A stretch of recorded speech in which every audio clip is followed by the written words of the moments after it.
Alright, so before we get into our first rigging tutorial, I just want to talk a bit about hierarchies and pivots and their placement, and because this is a key foundational concept which is pretty simple and straightforward, but very essential to understand right before we get into rigging. Okay, so what I'm going to do now is just create a cube. Right, so we've done this 1,000 times before. In the polygons tab, I just clicked on the cube icon. I can go to create polygon primitives cube. Alright, so once I have my cube created, right, I'm just going to duplicate it a couple times. So with it selected, right, I just drag a box around it to select it, or click on it to select it. I just do Control D to duplicate it, and with the move tool W, move it straight up in space. Alright, I'm going to duplicate it again, Control D, and move that one up in space. Right, so now if you look on the side here, right, I have my attribute editors open at the moment. If I go to my channel box, right, I see the name of the object here, pcube3. So I started with pcube1, now I have pcube2 and pcube3.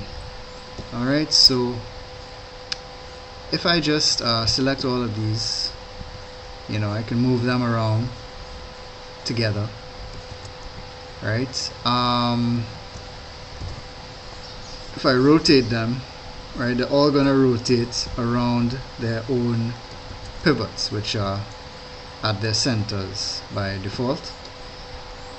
And the same thing if I scale them, they're all going to scale from their relative pivots. Right, so I'm going to set up a simple hierarchy now where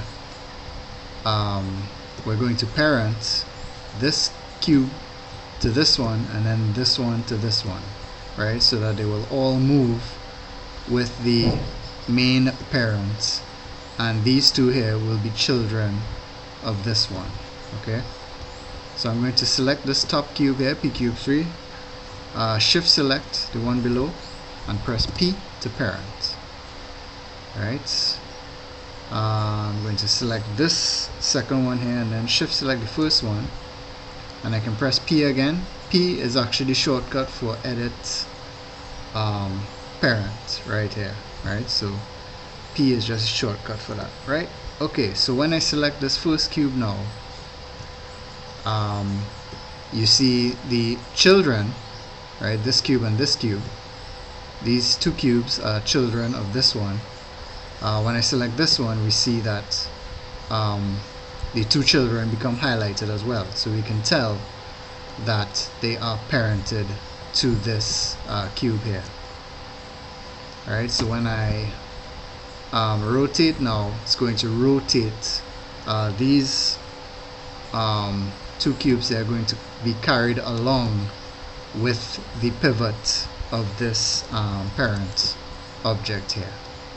Alright, it's going to move with it, it's going to rotate, and if I scale, they're all going to scale along with this object here, with this pcube1. Right, if I select this one, right, we see that obviously this one has no influence over this one, because this is a child of this object here. Right, however, this pcube3 is a child of pcube2. Right, so same thing, anything I do, if I rotate this, this child object is going to come along with it. Alright, okay, so let's actually take a look at this hierarchy in the outliner. So I'm going to go to Windows, Outliner.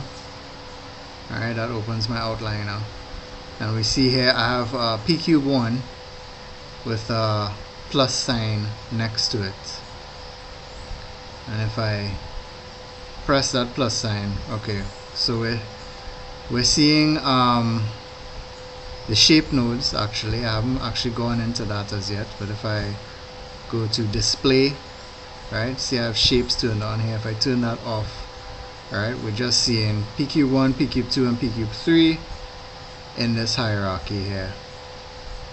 Right, so if I select pq3 in the display here, we see that it's selected in my outliner, and if I press the up arrow, it's going to go up the hierarchy, right, from that child to the parents of that child.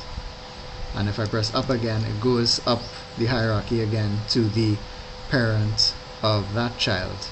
Alright, so we have the child, the parents, and the grandparents in effect, right?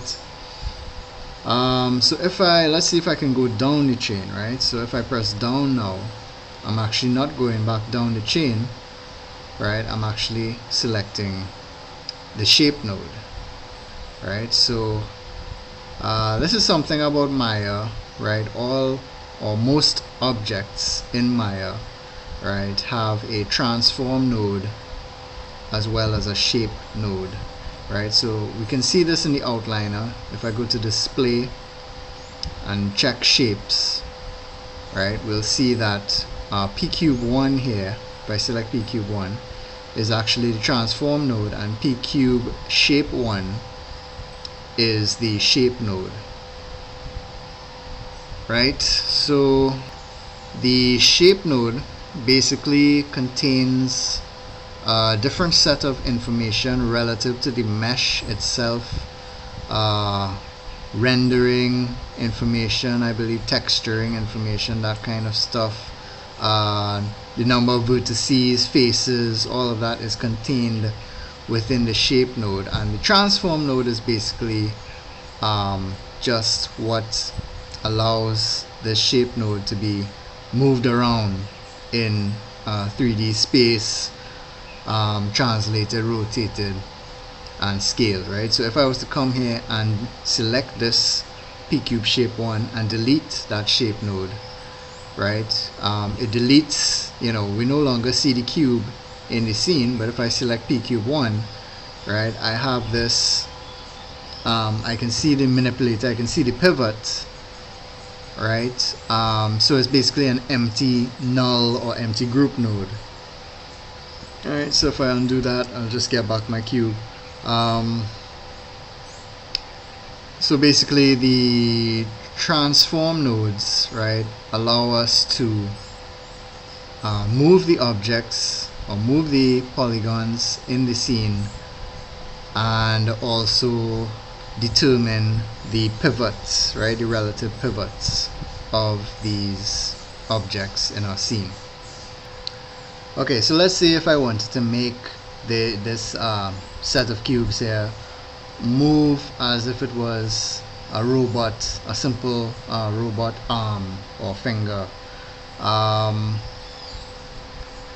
I could scale each one of these cubes, right, so that it's a bit longer, so that it more resembles part, you know, of a limb, right? So this bottom one here could be the upper arm, this could be the lower arm, and this could be perhaps the hand, right?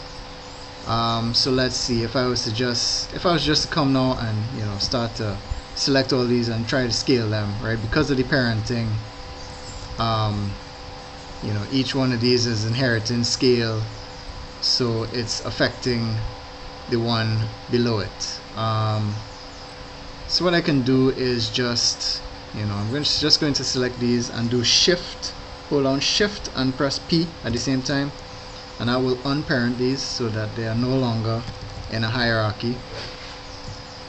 And now I'm going to come in and select all of these and just scale them up like that, right? Okay, so let me let's put them back, right, into a hierarchy now. So I'm going to select this one, shift select this one, press P, right? Or let's do it this way. I can actually yeah, I'll do it that way. Shift select this one, shift select this one, press P, and select this one, and shift select this one, press P. Alright, so now we have our hierarchy back again, and if I rotate now, you see that they are rotating in that hierarchy. However, notice with these two here, we're getting some major distortion, right, when we rotate there. Right, so that is because we have scale values that are not equal. Right, so that happens when you put these objects into a hierarchy and try to rotate them. If they have scale values that are not equal, then you're going to get some distortion. So I'm going to select these top two and unparent them again, Shift P. And what I'm going to do is select all of these and go to modify and freeze the transformations. Alright, so now they all have scale values of 1 on the X, Y, and Z. Alright, and make sure when you do your modify freeze transformations in the option box that you are in fact freezing scale as well as rotate and translate. Okay, so now I'm going to reparent them. So select this one, shift select the one below it, press P, select this one, shift select the one below it, and press P. Right, so now when I rotate these, I should not get that distortion anymore.